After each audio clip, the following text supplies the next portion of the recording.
Hi, my name's Autumn Hicks, and I teach 5th grade at Fraser Elementary. It's over by Churchill Downs. It's a really diverse school that has students from all around the world, including right here in the U.S.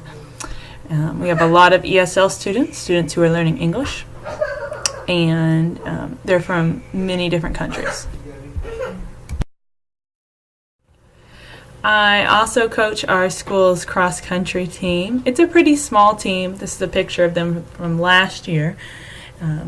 But we are growing slowly, but we are growing. And it's really fun because everyone gets to participate and it's a no-cut sport.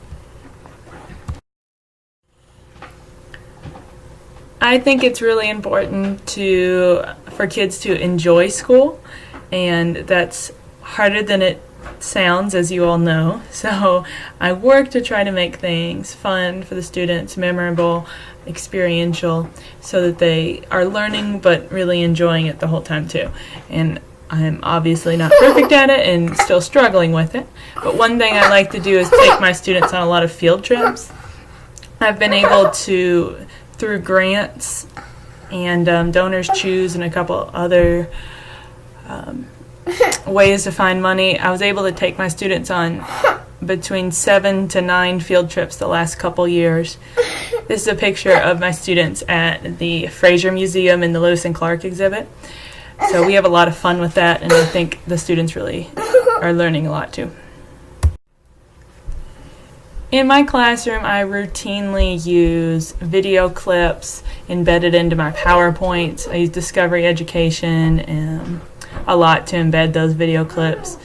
I use documentaries from Teaching Tolerance and the History Channel and other sources regularly. We watch the news in my classroom from CNN 10. It's a student news program. That kind of stuff is on a daily basis. My students, we have 6 iPads in the classroom right now. I'm not sure how that's going to end up next year, although it sounds like it's possible we might even have a few more. So my students have been using those frequently to use Lexia and Reflex Math.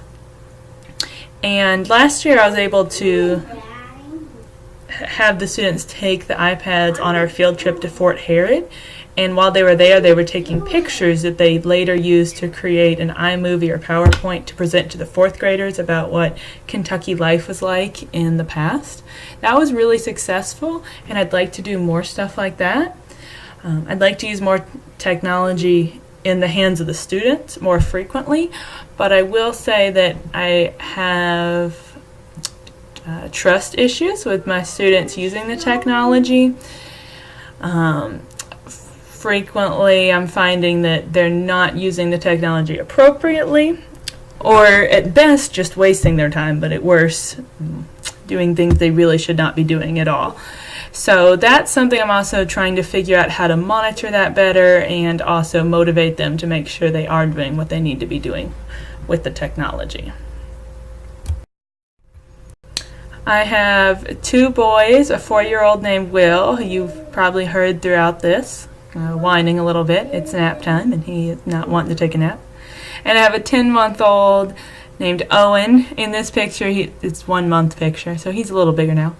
My husband is Cliff, and he teaches at Fraser Elementary as well. He's currently teaching gym, but he's taught 3rd, 4th, 5th, interventionist, and gym, so he's done a little bit of everything.